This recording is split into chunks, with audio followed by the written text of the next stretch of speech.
Welcome to the new Total Faith Show. I am your host, Gene Groove Allen, and today, my friends, we're going to talk about some things. Now, we are in the studio in the Yonkers area, White Plains, Mount Vernon, and this area is rich of talent and entertainment talent.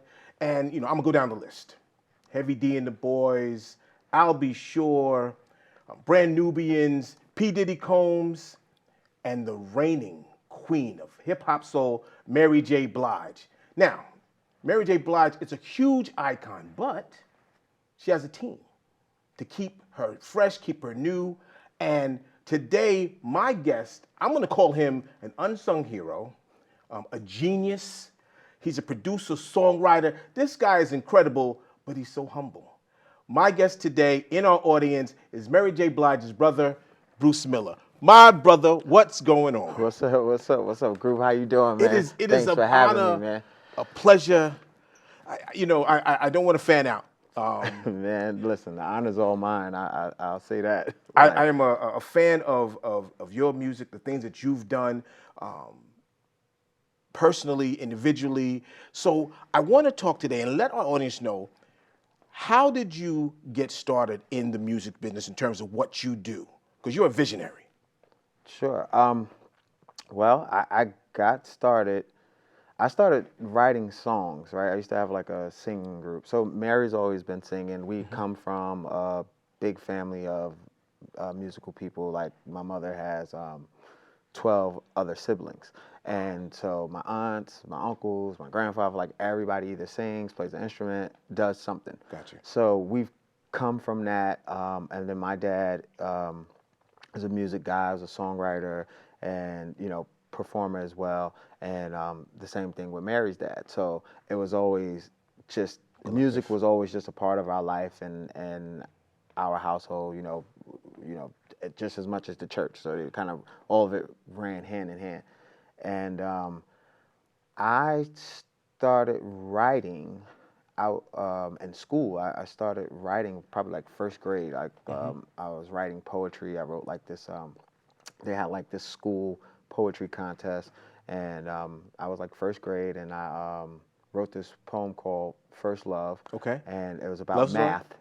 Huh? It's a love story? No, it's about math actually. Really? It was about math. It was like a little kid poem, but I won the competition, and my dad always showed me like how to write songs and things like that. And I used to have a little singing group. That's like when the boys and all those guys are around, and Another Bad Creation and all like those singing groups. So I had my little singing group and stuff like that. And then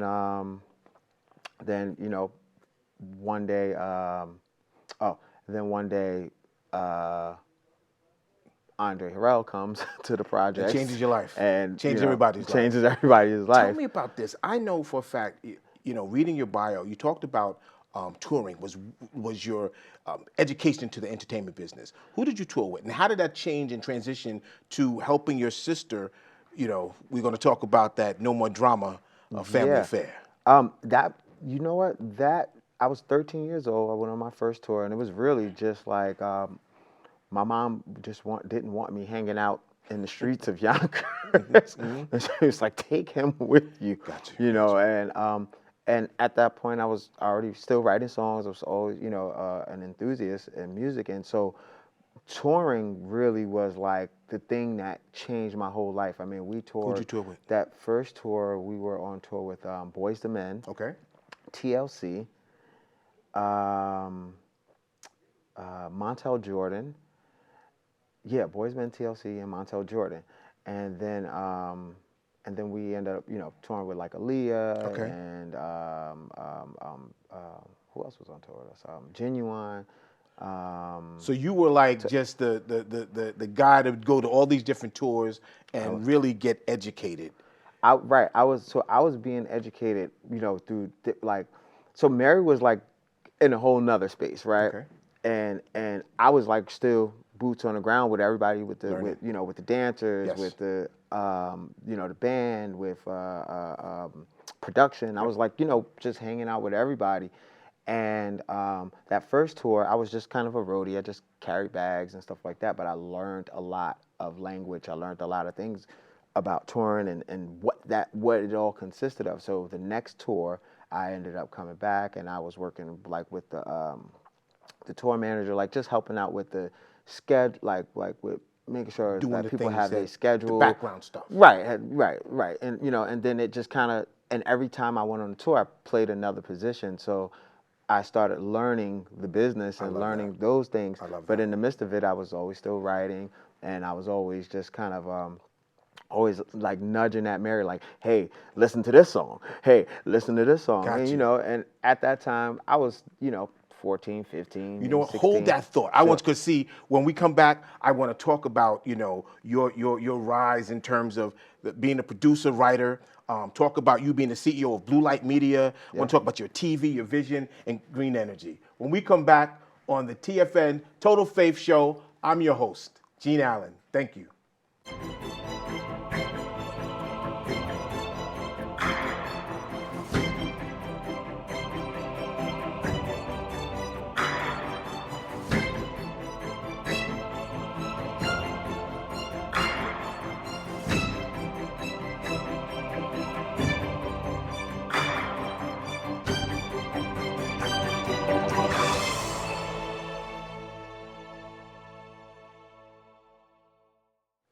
Welcome back, my friends, to the Total Faith Show. We're still in the house with my partner, Bruce Miller. He just told us about all the things that got him to, to that part where he's a producer and writer. But now we're going to talk about, the people that he's been helping. Bruce, so, you got your sister, you helped your sister. Talk to us about that transition to dealing with all these singers and writers and that kind of lifestyle. Well, you know what? It was kind of like, it happened so quickly. I was young. I was a kid. I was, 17, 18 years old. So it was like we started, well, my first record that I actually did was the Deep Inside remix, and we put Mobb Deep on it. And then I turned around and did a record called Confrontation that was on the Funkmaster Flex Big Truck series. And then, and in the midst of that, we were working on the No More Drama album. And then from there, it just was like, once I did the No More Drama album, then the Aretha Franklin project kind of came about, and we had some records that we were already working on, and so that just kind of came about, and then she was working with Buster on something, and just Busta Rhymes. He's a genius, and he said that this man right here is a genius. And which is like the most humbling moment in my life, right? So, and they called me, hey, come to the studio and play the track, and I was like, oh, this is what I'm thinking hook wise or whatever, and then I've always like been around Puff, like and stuff like that. So talk to me about that. How do you produce? Because everybody has their own personalities, and they want egos can come into play. How do you fit to make that artist specific song? You know what? I just be myself and do what I do, right? And I just like, whenever I have an idea, I'll say what that idea is. If you like it, you like it. If you don't, then you don't. Like, it's just very simple. So I just try to keep it like that. I just try to stay creative and open-minded, but at the same time, give people their space to be them. You know what I mean? So it's like, when I give the idea, you're either gonna love it, you're either gonna like it, love it, or be like, nah, I'm not into it. So give me all of that, and all that's fine. Who's you help? Tell me who of you? Because I know they come to you. So I've worked with of course, Mary. I've worked with Puff. I've worked with Buster. Okay. I've worked with Swiss Beats. Yes. I've worked with Aretha, which was really dope.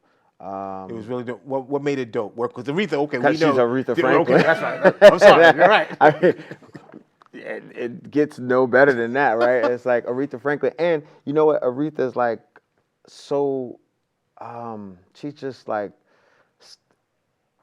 I don't want this to be taken the wrong way, but Aretha Franklin is just so gangster.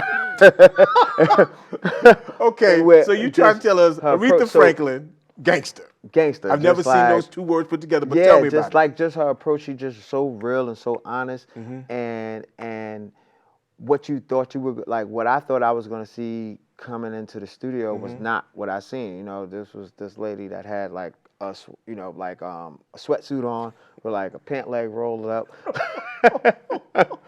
and like, you know, like a little scarf around it, like, you know, Yeah, scarf yeah. around it. So she was just cool. My mom was, you know, my mom was there and everything like that. So it was just like, it was just not what I expected, and she was just real people. She was just a real person that really, you know, that just so happened to be who she is, but she was just a real person, and let so me that ask you this. was super cool. Okay, so, you know, visionary in music. I saw where you're so in tune with the culture. It talked about the mission of your company, Blue Light Media, you know, and we'll get into a little bit deeper about that. But it really talked about, and I want to read specifically your mission because it stood out to me. Make traditionally marginalized stories mainstream, normalizing fresh characters, documenting forgotten history, elevating creators previously barred from access to opportunity. That's big, and your company does exactly that. But what did you see that it need, what we're missing? Well, I always felt like, you know, just growing up and like, and being in media and culture, like black and brown people, we're just marginalized. We're just the people. Everybody wants to borrow our stories. Everybody wants to borrow our style, borrow our brands, borrow what we do, take it and make it mainstream. But then we never get nothing out of it, right? It's the same thing that they, you know, how they marginalize hip hop, right?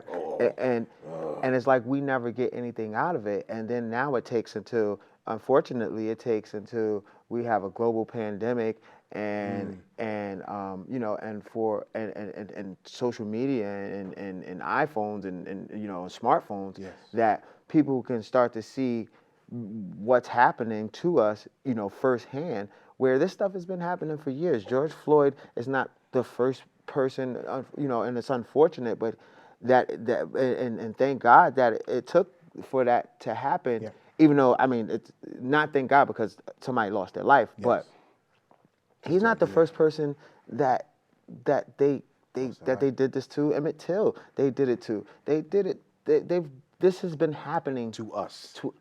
For years and years and years, for hundreds of years, and it's still happening, right? So I wanted to be able, if put in the position, I wanted to be able to tell our stories, to you know, really highlight our unsung heroes, and also highlight those that don't usually get the opportunity because they didn't go the traditional route, right? Maybe they didn't go to school. You know, maybe they didn't go to college for writing. That doesn't mean you're not a phenomenal writer. I didn't go to college for writing, right? But I consider myself to be a good writer, right?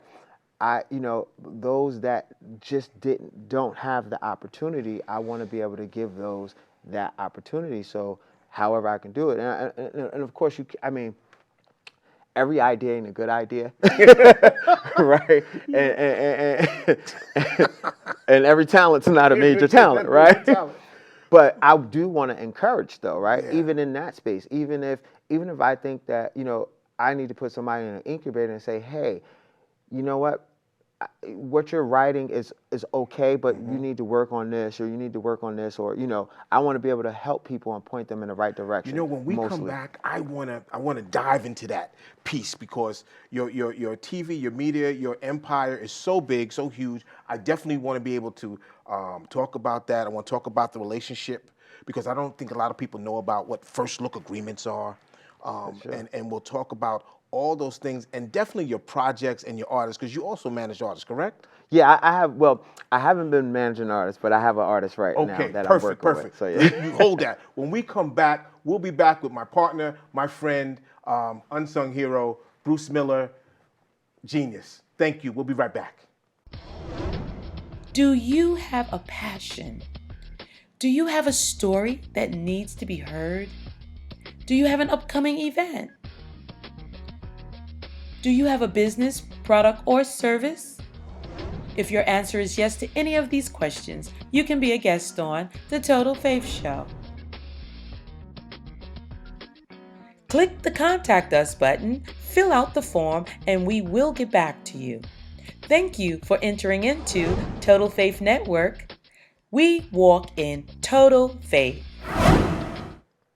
Welcome back. We are here with Grammy Award nominated, super producer, songwriter, visionary, and CEO of Blue Light Media, Mr. Bruce Miller. You know, when we left, we talked about the passion. I saw the passion about, how your company helps, other people with their vision.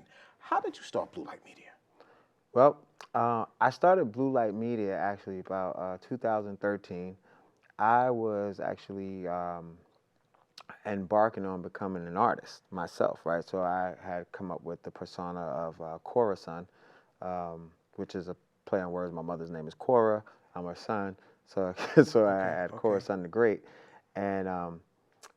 And it's funny because my mom always called herself the Great CB.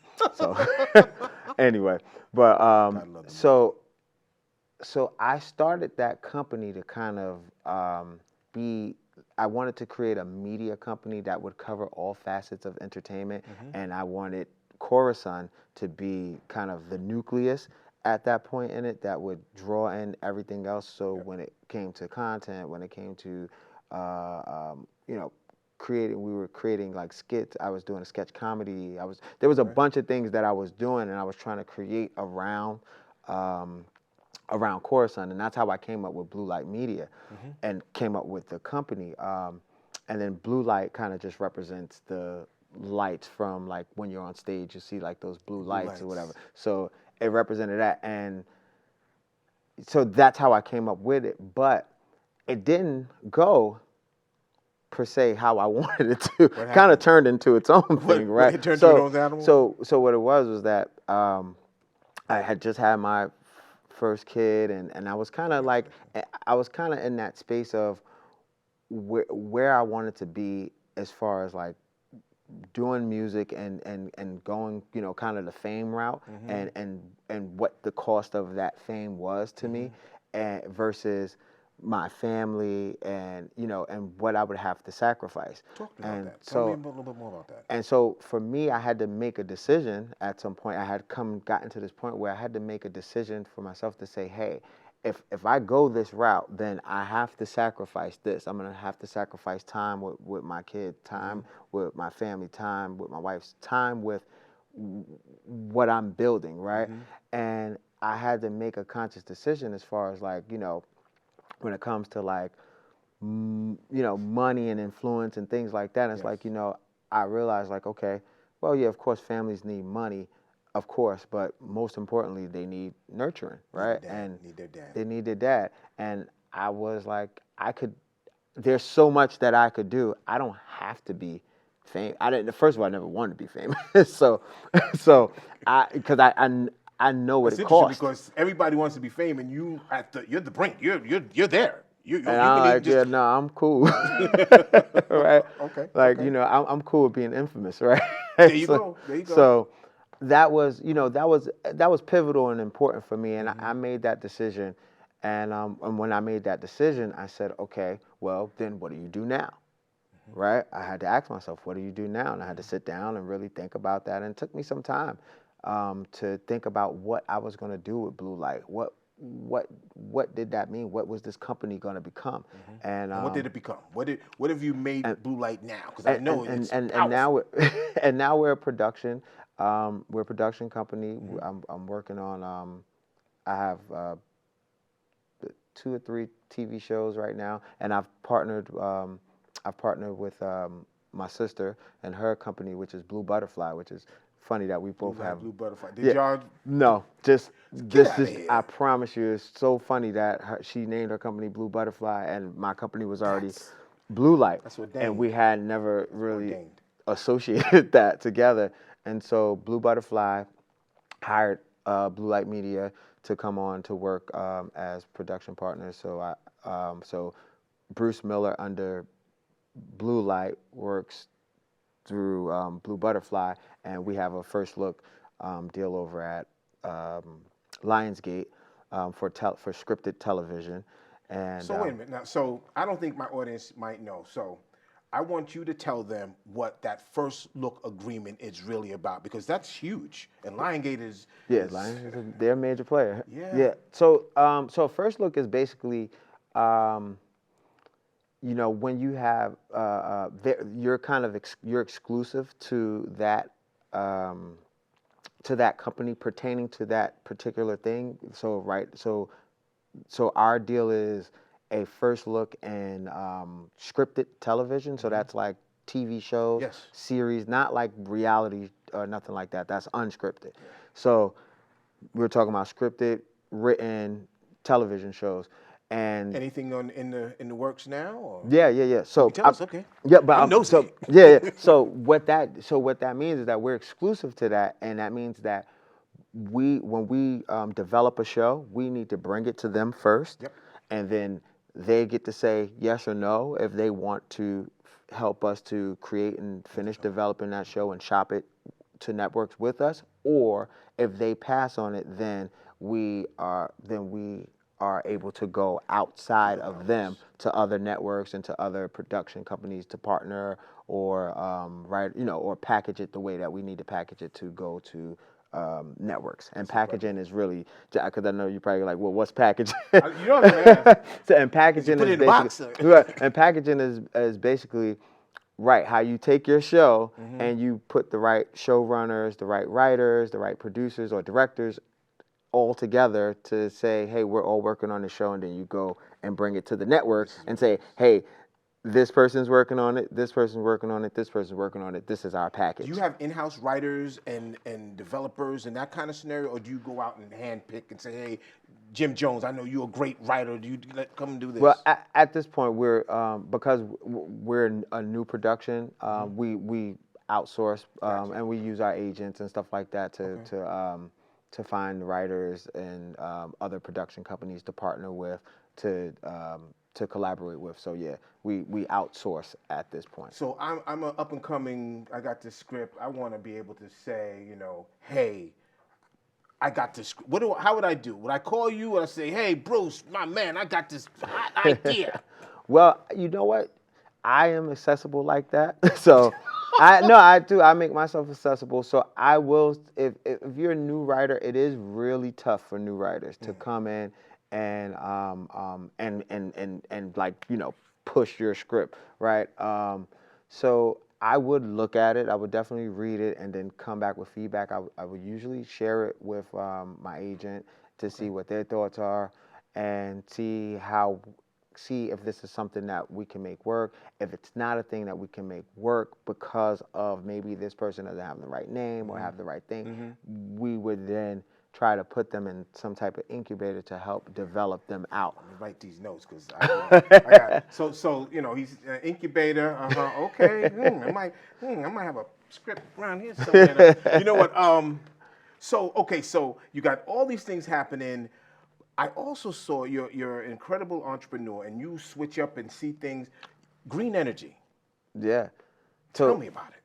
So green energy was introduced to me through a friend of mine when we were talking a lot about climate change versus global warming, where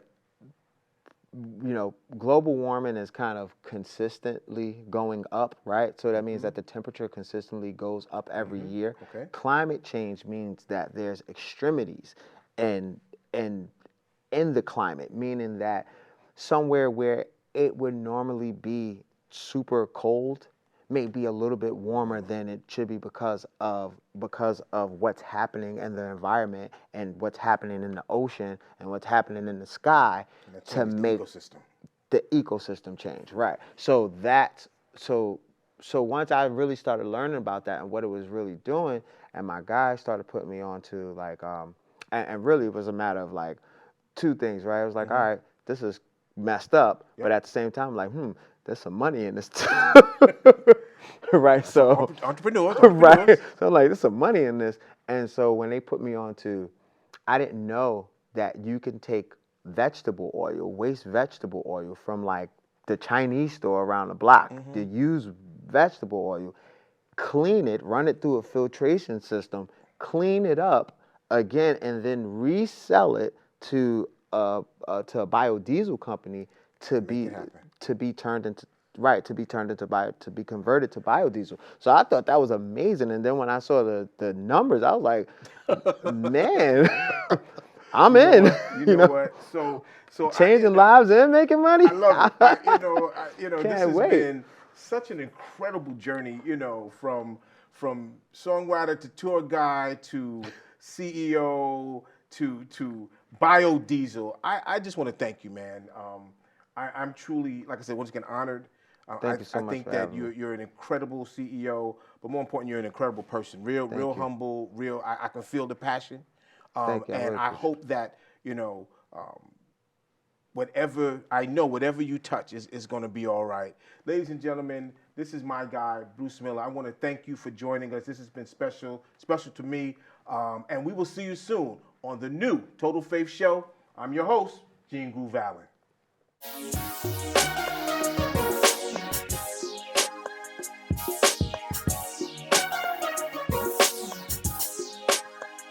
You gotta have F-A-S-A-I-T-H.